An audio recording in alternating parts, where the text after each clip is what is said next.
Nggak cuma manusia aja yang bisa berkembang dari muda terus menjadi dewasa, laptop pun sekarang bisa, kayak VivoBook ini. Yang kita tahu dulu, VivoBook selalu jadi jargonnya laptop anak muda oleh Asus. Sekarang enggak lagi. Jadi lebih premium, lebih dewasa tampangnya. So, kalau kalian sekarang sedang beranjak dewasa dan butuh laptop buat kerja, mungkin lo bakalan tertarik sama yang ini. Selamat datang di channel Nyantai dengan gue Ali. So, di sini adalah channel yang suka review dan juga riset sesuatu berkaitan dengan teknologi. So, kalau kalian tertarik bisa aja subscribe dulu ke channel ini dan pastinya aktifin juga nih notifikasinya biar tahu dan langsung tonton video terbaru kita nantinya, oke? So, 2022 pasti ada keinginan buat upgrade aset lo. Pengen punya rumah, pengen punya kendaraan, mau upgrade smartphone, atau mungkin mau upgrade laptop lo yang sebelumnya cuma pakai punya kantoran aja. Ya mungkin aja lo butuh privasi dan kepemilikan lebih sama yang lo pakai sehari-hari.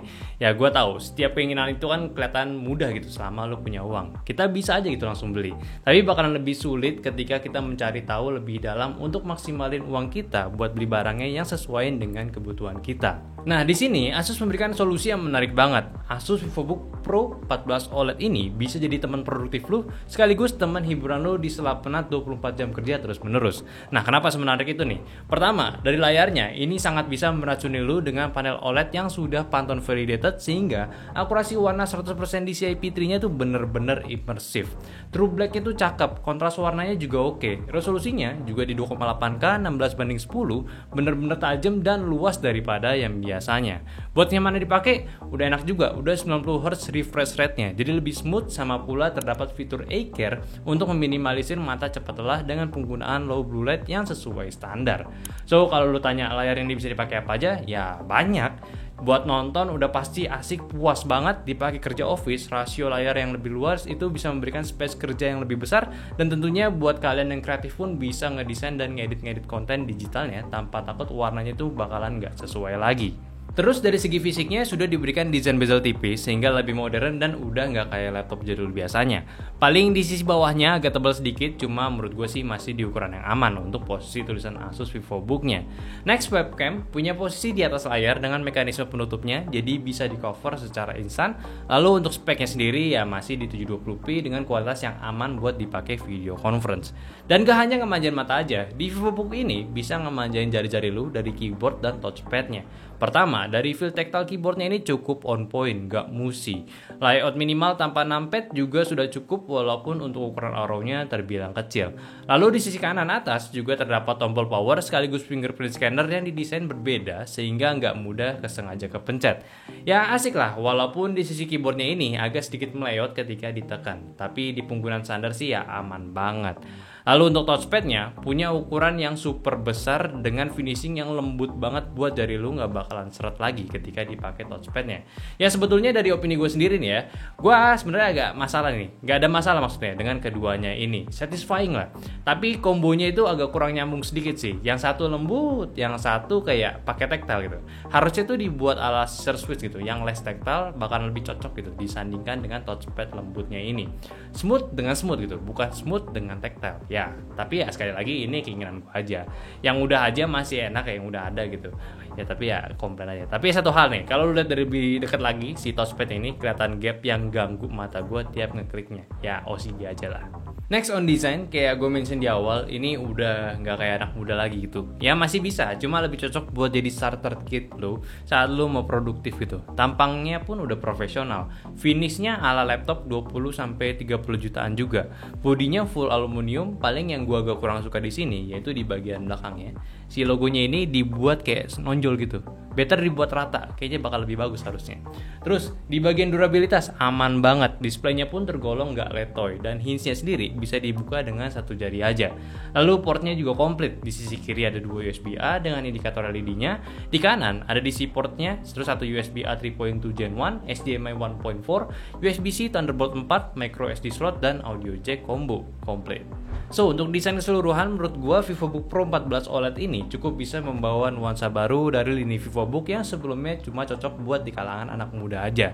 Ya memang lah, kalau kita lihat perilaku anak muda sekarang sudah mulai advance gitu. Banyak yang belum lulus sekolahnya aja udah mulai bisnis. Jadi cocok sih dengan adanya opsi laptop ini. Bisa banget jadi mesin pencari duit buat mereka. Atau mungkin buat kalian ya cocok juga gitu. Selanjutnya, kita bahas performanya. VivoBook ini sudah ditenagai dengan CPU Intel seri H. Lebih tepatnya yang gue pegang ini pakai Intel Core i7 11370H, which is yang biasa dipakai laptop gaming entry level.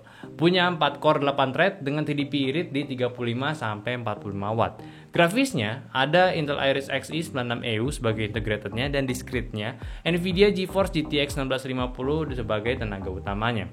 Storage 512GB NVMe PCIe Gen 3 dengan speed yang tergolong standar menurut gua, dan untuk RAM cukup disayangkan, non-removable yang cuma 8GB aja.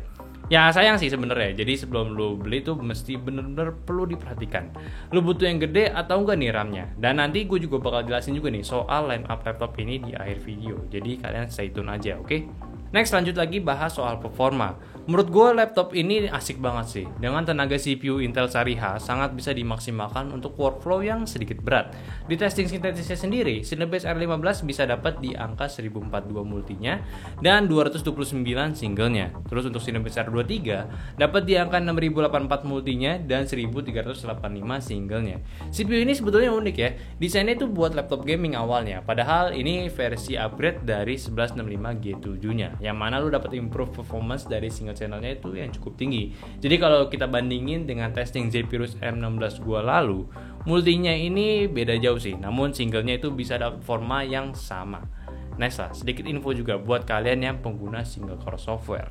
Lalu benchmark GPU sendiri, si GTX 1650 memiliki skor 3D Mark-nya di 7933 di Fire Strike-nya dan 3312 untuk time span-nya. Cukup oke loh, lumayan bisa bantu kerja software yang perlu GPU accelerated kayak Premiere atau mungkin beberapa game masih aman. So, di Premiere, buat konten yang gue sering buat di laptop ini udah jelas video Full HD itu aman banget. Di 4K scrubbing-nya sayang agak patah-patah, apalagi udah masuk ke tumpukan layer gitu.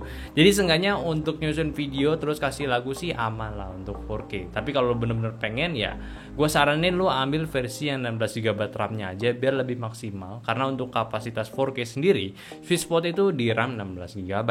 Dan untuk rendering, video 4K standar durasi 45 detik berhasil dirender dengan waktu 43 detik. Dan juga untuk video Full HD-nya sendiri dengan durasi yang sama juga bisa memakan waktu hanya 7 detik saja. So kalau lu mau buat konten masih oke banget nih laptop. Next, masih berkaitan dengan performanya. Dengan konfigurasi yang udah oke ini, VivoBook Pro 14 OLED juga memiliki 2 buah fan yang bisa mengantisipasi soal thermalnya. Kayak di penggunaan gue saat produktif di Premiere Pro, gue gak ngerasa nih suhunya ini sampai ke permukaan keyboardnya.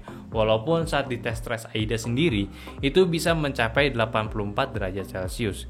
Yaitu tapi, dari suhu luar kipasnya sendiri, itu cukup mengganggu gue untuk ukuran laptop Ultrabook. Ya sebenarnya kita juga bisa mengatur nih beberapa settingan utilitas laptop ini kayak fan-nya tadi dari My Asus. Di sini komplit lah, bisa jadi ala-ala Armoury Crate kayak di notebook ROG-nya Asus. Ya lumayan lah, jadi nggak gitu-gitu aja nih laptop, bisa diatur sesuai dengan preferensi masing-masing. Nextnya juga untuk baterainya sendiri 63 Wh ini di pemakaian gua normal di sini bisa tahan sampai 5 jam tanpa colokan. Punya teknologi hybrid, jadi tau lah mana yang perlu dipakai discrete GPU atau iGPU-nya. CPU-nya pun bisa disetting ke max-nya atau ke power mode-nya. Ya asik lah, cuma sayangnya gua expect di sini bakalan dapat charger Type-C gitu. Tapi di sini masih pakai power brick biasa, cuma kapasitasnya udah di 120 watt. Ya agak kurang nih Asus sebenarnya. Terakhir, dari suara, laptop ini kerjasama dengan Harman Kardon. Kualitasnya asik banget, detailnya berasal dari laptop kasta mahal juga. Dan walaupun speakernya hanya downfiring, tapi bisa memberikan detail yang asik.